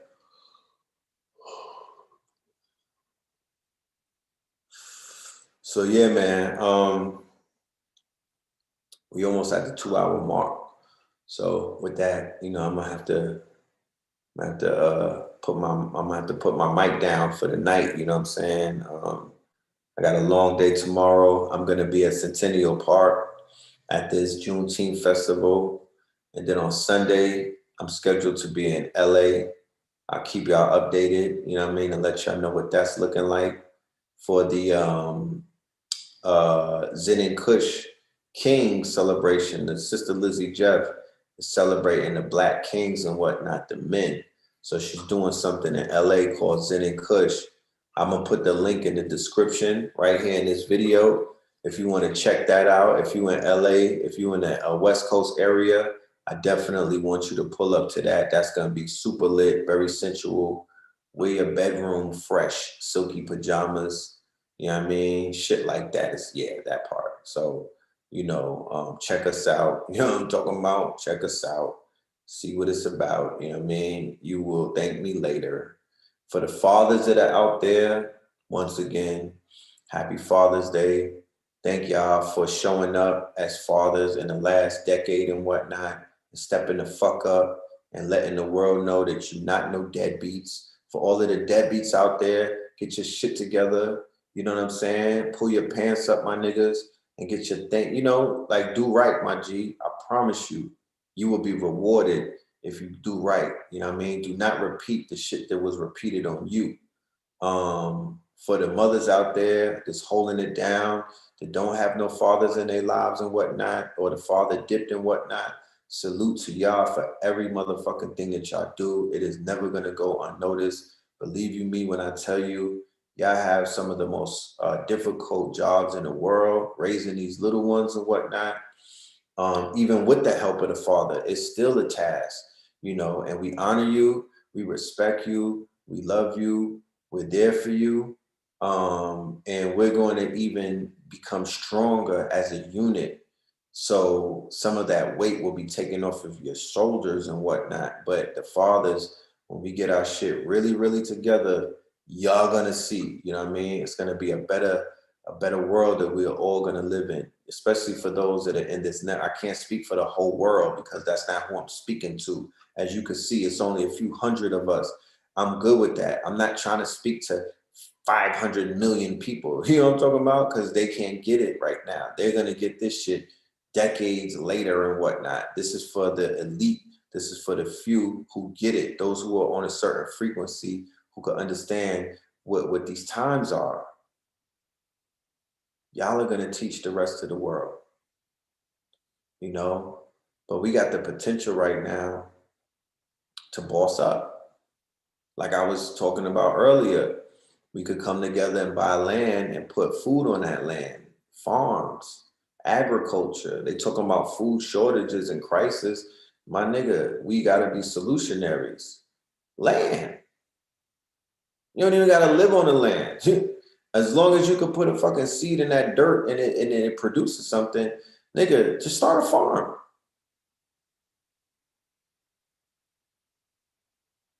Start a farm. You know? Yeah, I'm calling out, like I said, for Father's Day, I'm bigging up the fathers, but I gotta big up the mothers too. The same way on Mother's Day, I big up the fathers because without the mamas, there would be no Father's Day. So I don't utilize, once again, we in the westernized society, we in the white man's world where he fractures everything. He takes everything and fractures it. Where's Family Day? You got Mother's Day, you got Father's Day. Where's Family Day? Or where's Children's Day? You know what I mean? They gotta still compartmentalize. They gotta still fragment it. Talking about, oh, I don't want to see no women acting like they the father on Father Day. I get it, but where the fuck is the Family Day at? We don't even have that. We out here fighting over who's the real father, who's the real mother. Look, a real good father respects a mother at the end of the day. And a real mother respects a father at the end of the day. Y'all don't need that lesson from Red Pill. I'm not even gonna waste my time nor my energy to even try to scold and mold anybody to talk about the importance of both. Real mamas give it up to the fathers of their children and whatnot. You know what I'm talking about? They got love for them and they know and they honor their that seed that was planted and whatnot. And when they look at their child, when they look at their star seed, hopefully they have love for both the father and the seed at the end of the day. You know? And if that's not the case, there's some fucking mushrooms growing in some cow shit out there. You know what I mean? There's some ayahuasca waiting for your ass to drink it. You know what I mean? There's ways that you could get over that pain or that hurt or that letdown.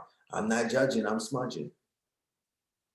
So, with that being said, love and light to the family. We got some things coming up. We'll talk about it on Monday and whatnot. We'll get to the next phase of what we're doing before the month is out in terms of the classes and shit like that. We got a trip to Jamaica coming up. I'm going to talk about that on Monday as well. Y'all get your passports ready. They just passed a law where you no longer have to do the swipe on the way back into America. So the Mondem is going to Yard. We're going to Jamaica this summer. So yeah. Sell your fucking crypto, my nigga. You know what I mean? Sell your Apple stocks and get yourself ready because we're going on a nice little retreat. We're gonna be away for about 8 days on a spiritual retreat. We're going to Jamaica, we're going to the motherfucking mountains, and we gonna tap in. So with that being said, love and light, you know what I mean? Once again, if y'all got that flight hook up, hit me on the motherfucking email, hit up that Cash App. Shout out to my mods, shout out to Destiny. Y'all show us some love. Destiny, post the Cash App in the building before we get out of here. And yeah, if there's any questions, comments, or concerns, the email is right there. It's pinned up. You can send me any questions, comments, or concerns. Make sure y'all hit the like button. Make sure y'all share the video. And make sure that y'all comment on the videos. I love the I like reading comments. I don't, fuck that. My comments, they give me life, They give me life. I don't be running from the comments and shit. You know what I mean? Some people turn their comments off and they don't like to read. And that's cool. It is what it is. But until niggas start trying to ether me and whatnot in the comments, I'm good. I'll read the comments. You know what I mean? See what the people got to say. But yeah, the Cash App is $ Phil Moreland. And with that being said, man, y'all stay dangerous, y'all stay safe, stay focused, and stay prayed up. That part. You know what I'm talking about? And love and light.